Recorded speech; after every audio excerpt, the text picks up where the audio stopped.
All ye who suffer times of trial will be rewarded on SmackDown Live. Oh yes.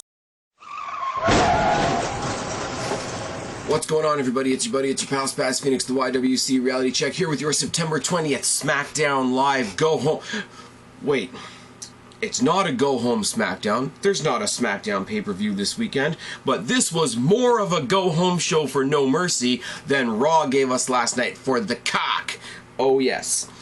Oh yes. Very, very simple. I love how simple SmackDown is. I love how positive I am. Look at my video last night, and how dead I was, and how drained I was, and how borderline wrestling fan depressed I was last night, compared to just how I look and how I feel right now. SmackDown is fucking nailing it. And I said it a couple weeks ago before we went into Backlash. They're basically following the NXT guideline. Get it out there, simple. Have a match, have a feud for each of your belts, and 1 or 2 extra feuds. And that's it. And that's what they're doing. Realistically speaking, they've got their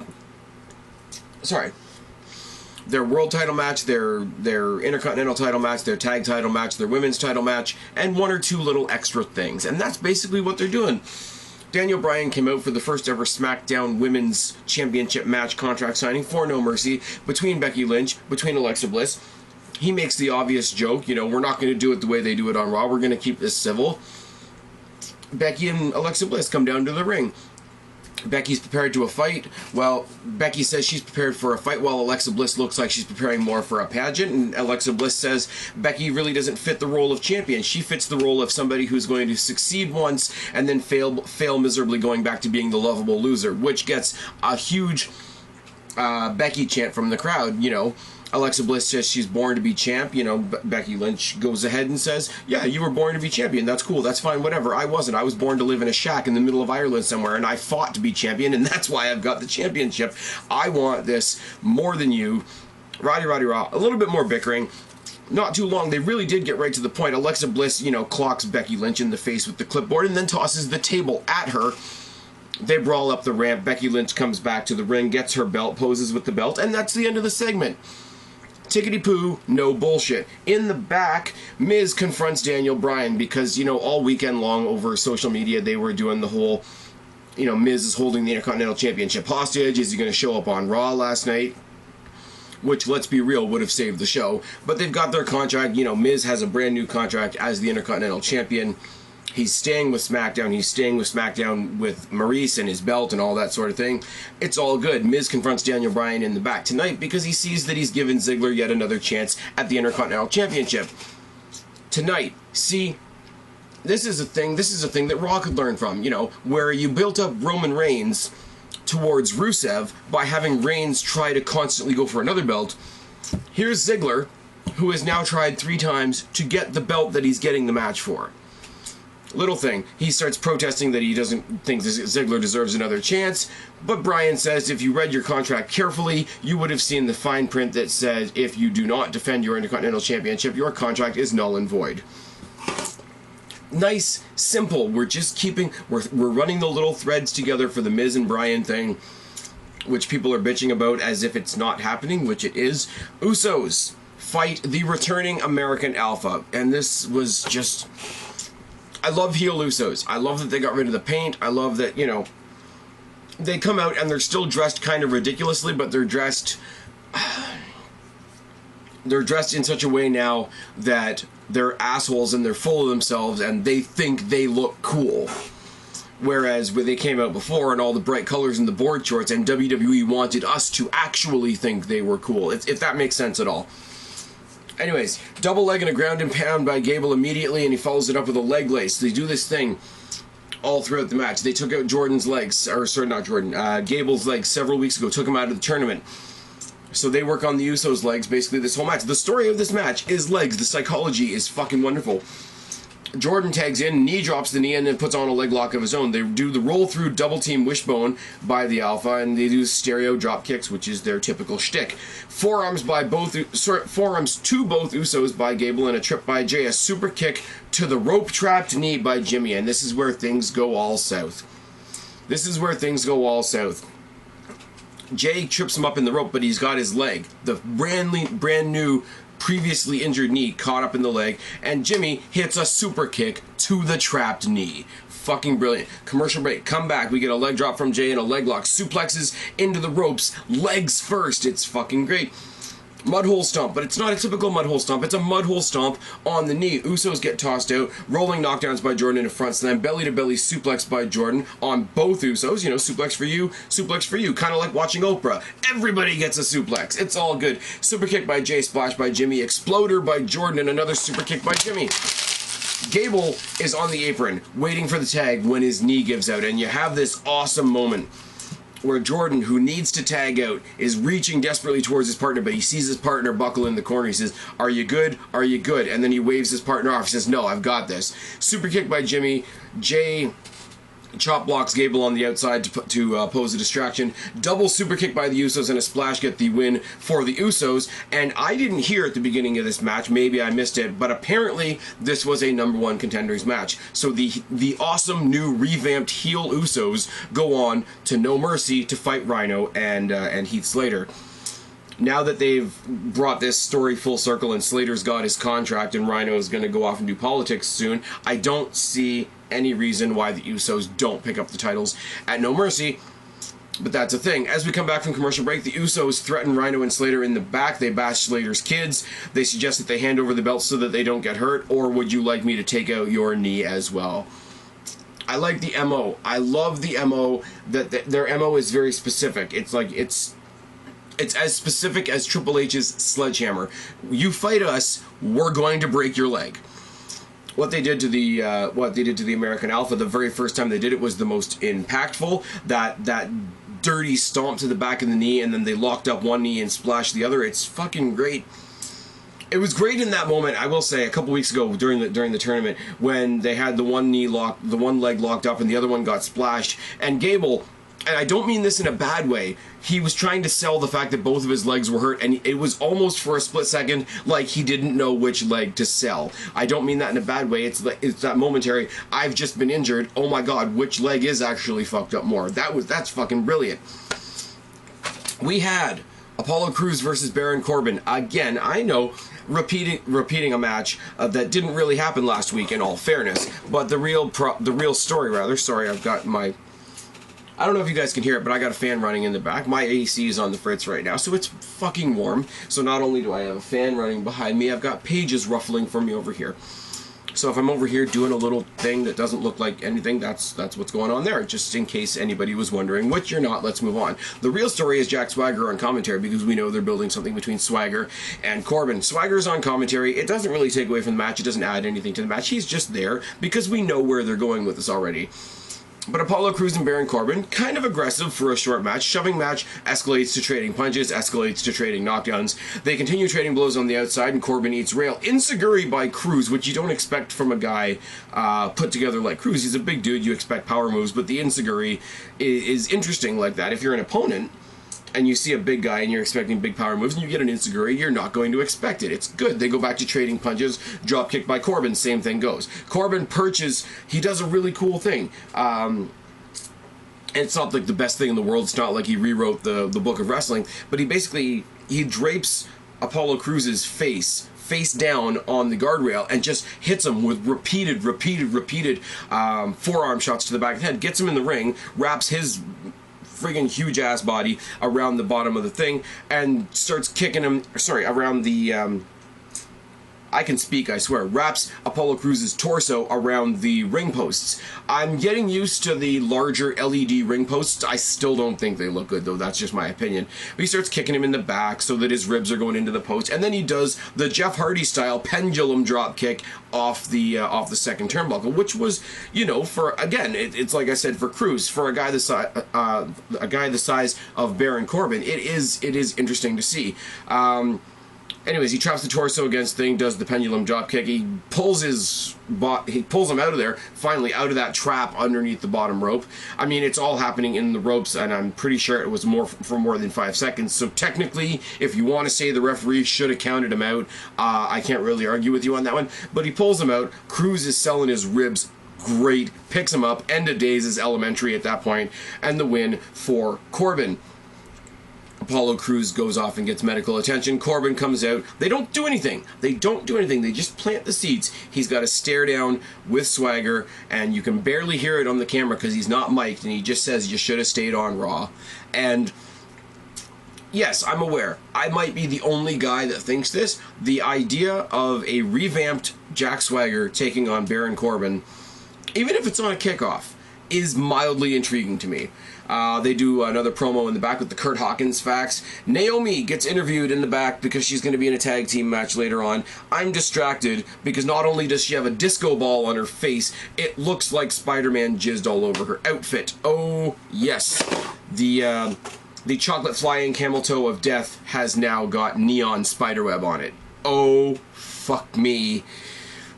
You knew SmackDown wasn't going to be perfect, right? Miz versus Ziggler rematch for the Intercontinental Championship. Match of the night. Now go on later on tonight and see that the fact that the main event is Ambrose versus Cena, which is building towards a world title match. This being match of the night says something. Yes, I'm biased. I like both guys. Roddy Raw. Take your comments and just sort of shuffle them over there. And my pages are fluttering. Again, I'm super professional with this shit, guys. Anyways, Miz versus Ziggler Intercontinental Championship match. Single leg takedown by Ziggler and a front suplex. Mounted rear choke by Ziggler and a chokeslam on the outside. 3 drop kicks by the Miz. The third one knocks Ziggler off the apron to the outside. Ziggler eats rail on the outside. Top rope axe handle by the Miz. Front slam by the Miz. Miz, while he's got Ziggler on his knees, not only mocks the Daniel Bryan yes chants, but we get, oh yes, from the Miz, from Daniel Bryan's from Daniel Bryan's mentor from NXT, we get, and he must have taught them to Daniel Bryan, but they are in fact, say it loud and say it proud, the Daniel Bryan silly kicks from the Miz. Oh yes, mounted punches by Ziggler, and Ziggler eats post. Once again, running low boot by the Miz, surfboard stretch with a post, reversal by Ziggler, rolling clothesline, Ziggler eats the post again, hesitation dropkick by the Miz, twice, like Daniel Bryan, which makes me smile. Perched corner clothesline by the Miz, dropkick by Ziggler, jumping DDT, and he gets closed out of the ring. Clothesline, out of the ring again. Commercial break. Okay. They both grapple on the top rope, trying to get something. One's going for a slam, one's going for a superplex, but they're grappling on the top rope. What we eventually get out of this, from the Miz, is a second rope sunset flip slingshot sit-out powerbomb. Say that 5 times fast. Oh, yes. Hashtag second rope sunset flip slingshot sit-out powerbomb. Make it trend or something. Miz works on Ziggler's leg after hitting that, which is great. Sleeper by Ziggler, boot by Miz, famouser by Ziggler, and a back elbow. Now, here's where it gets interesting. Maurice is on the outside, tries for the spray once again, the anonymous spray that she used last time. She's caught by the ref. She gets tossed out. What we don't notice is that she drops the spray. Zigzag by Ziggler. Miz kicks out of the zigzag, to his credit. Miz bails to the outside, tries to get his belt. Ziggler comes out, chases him, throws him into the steps where Maurice was. He rolls back into the ring with his belt and the spray while the referee is getting rid of the belt, hits him with the spray, hits him with the skull-crushing finale, and my boy, The Miz, is still your Intercontinental Champion. Other than the ending, because the ending just makes me smile, but go watch the rest of the match. It's fucking great. The storytelling, the way they're keeping Daniel Bryan in the mix, the way they're keeping Maurice in the mix, the way Ziggler is overcoming almost every single one of Miz's tricks, and the way Miz, to his credit, keeps coming up with more tricks. They are escalating this feud. The rumor that I have heard that these two are going to have a cage match for the Intercontinental Championship at No Mercy puts the biggest smile on my face and makes me hate Raw even more for cheapening the cage match stipulation by having it on Raw last night in a match that made no sense, with your secondary contender going against your world champion and beating him. But that's another story for another day. Orton versus Rowan is very, very quick. Spinning slam by Rowan and 2 elbow drops and a mudhole stomp. Boots by Orton, headbutt by Rowan, dropkick. They brawl on the outside, suspension DDT, RKO. Orton gets the win. You know, protege of Wyatt is out there. He gets to be the sacrificial lamb, so to speak. No pun intended, the mask and all that sort of thing. Wyatt's not there. So I figured this was going to be a short segment. We just touch on this rivalry briefly. Orton gets to send a message to Wyatt. Wyatt gets to taunt the Viper from afar. It's a good, small, short, simple storytelling maneuver here. But we do the jump scare. We see Orton alone in the ring with the spotlight gimmick, with the mask. Rowan's gone. Figured he was going to get jumped, but instead we get a Wyatt promo basically reminding Randy Orton that he is a man and Bray Wyatt's a god, and too bad for you, gods can't die. It's good. I'm not going to try and quote a Bray Wyatt promo, as you guys know, but you know how they are what they are. Nikki and Naomi versus Natty and Carmella. Nikki and Natty start the match. Sharpshooter by Natalya early. Carmella, Natalya's teammate, pulls out Nikki rather, gives her a beatdown on the outside that causes a disqualification, and in the only contribution she makes in this entire match, because boots are hard, Naomi boots Natty after the match. The focus is on Nikki Bella and Carmella, obviously. Natalya, unfortunately, is irrelevant, and Naomi is drowning in her own neon irrelevance. Oh, yes. Talk about Nikki Bella and Carmella later on. AJ Styles is seen in the back cutting a quick promo, backstage interview promo type thing, talking about how he doesn't have a rival because a rival means two equals competing for the same prize. He's not equal to John Cena, he's not equal to Dean Ambrose, and the funny thing about their triple threat match at No Mercy is he, as the champion, can sit back and watch the two of them destroy each other, which is an excellent point. See Brian Kendrick in the Fatal 4-Way Cruiserweight match last night on Raw. Similar deal. If Styles sits back and watches these two lugs just brawl the shit out of each other and picks up the scraps, he maintains his title. Short, sweet, to the point, and understandable mentality from your champion. Oh, and fuck yes. And that, of course, leads in to the main event, which is Cena versus Ambrose, and it was not an overly impressive match, I will say, but it did what it was supposed to do. The entire beginning segment of this match is the dictionary definition of what I talk to you guys about a lot, and that's the simple storytelling tool of anything you can do, I can do better. So check it out. Collar and elbow tie up and a headlock by Ambrose, and grounds Cena with the headlock. Shoulder tackle by Ambrose, side headlock by Cena, and a shoulder tackle by Cena, and grounds Ambrose with that same headlock. Cena eats ring post shoulder first as we go to commercial break. So, basically, shoulder tackle, ground you with a headlock. Shoulder tackle, ground you with a headlock. And as somebody most eloquently said on Twitter, this is indeed the battle of the denim, is it not? You got the triple threat match coming up at No Mercy in a couple of weeks where the only one in actual wrestling gear is going to be the champion. I find that a little funny and a little apropos. But we go on. We come back from the commercial break and there's chops and jabs by Ambrose and a corner splash and a bulldog. STF by Cena. Ambrose tosses Cena and hits him with the suicide dive.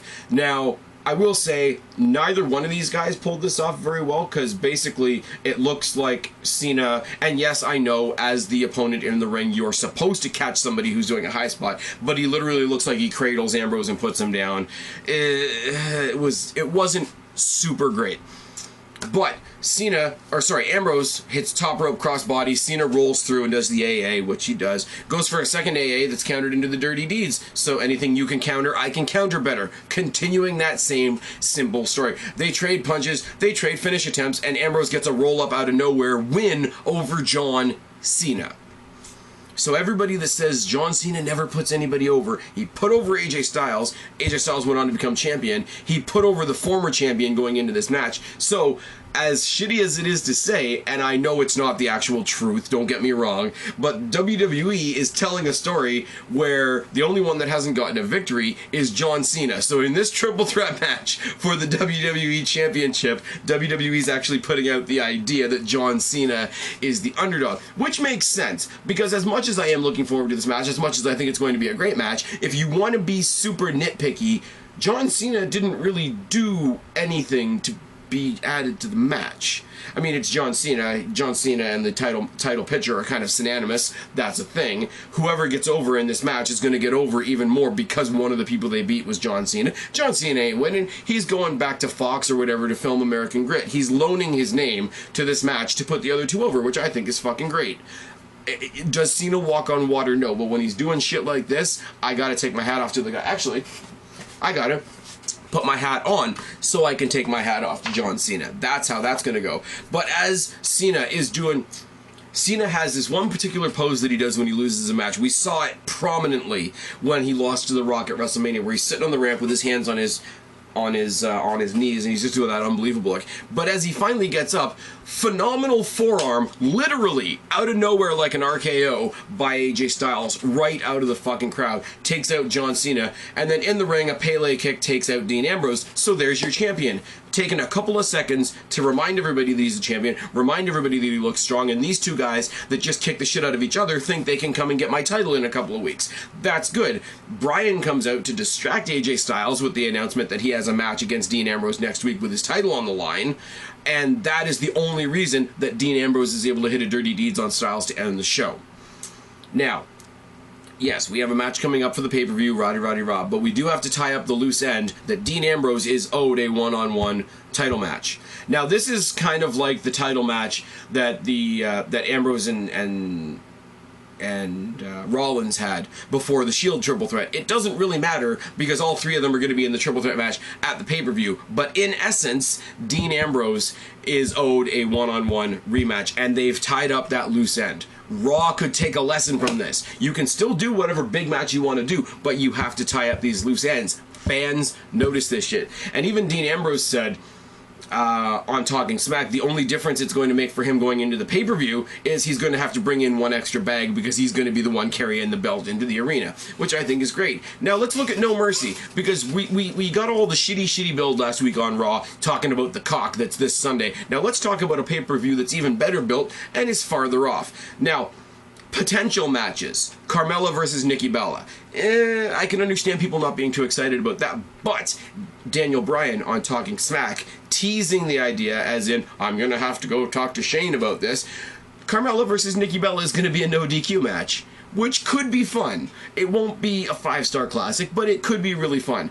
As I said, I'm probably the only one that's even remotely interested in the Corbin versus the rebooted Jack Swagger that we might get. It's going to be a kickoff match. It'll be good for what it is. Miz versus Ziggler are going to fight again. Now, the rumor that I heard that it's going to be in a cage match, could not be withstanding. They could do a 2 out of 3 falls. They could do an I Quit. They could do a, Maurice is barred from ringside, whatever. But these guys are going to fight again. Go back and watch their match tonight if you think that match isn't going to be great. Wyatt versus Orton, they're building. We don't know technically what they're going to call it yet, but whatever. And what we know we're going to get, what we know solidified on the WWE Network, on the website, out of the mouth of Daniel Bryan himself, we know we're going to get Becky Lynch versus Alexa Bliss, which is the match that I've been waiting for since the draft. We're going to get the Usos versus Slater and Rhino. We're going to tidy that story up so that the American Alpha can start chasing the Usos. And we're going to get Styles versus Ambrose versus Cena, which is going to be a fan-fucking-tastic match no matter how you slice it. SmackDown did more tonight to build this pay-per-view that's not happening for another couple of weeks than Raw did last night. As I said at the beginning, our reward for suffering through Raw continues to be SmackDown Live on Tuesdays. That's it. That's all I gotta say. And I know there's a couple people that are still trying to find some little nuggets to talk about on Raw. And don't tell me the Cruiserweight division, Cruiserweight Classic, whatever, because that's not part of the red brand. That's the purple brand. They exist by themselves. They are fantastic. Cedric Alexander, Rich Swann, Grand Metalik, Brian Kendrick. They did a fantastic match last night. That's not Raw. That's the Cruiserweight division. That's a separate entity. Go fuck yourself. The one of the only matches I'm looking forward to this Sunday at the Cock is that Brian Kendrick versus TJ Perkins match. That's not Raw. That's the Cruiserweight division. I have to look at it that way. That's the way they've branded it. They even turned the whole arena purple because Raw knows that they can't take credit for the Cruiserweight division. Oh yes, you don't see any multicolor mood ring type bullshit happening on SmackDown though, do you? SmackDown are my boys. I'm Team Blue. I'm also Spaz, your YWC reality check. Subscribe up there, talk down there, start a conversation, keep all these conversations going. Don't be a stranger. I will talk to each and every last one of you later, but for right now, I'm tagging out. Bye guys.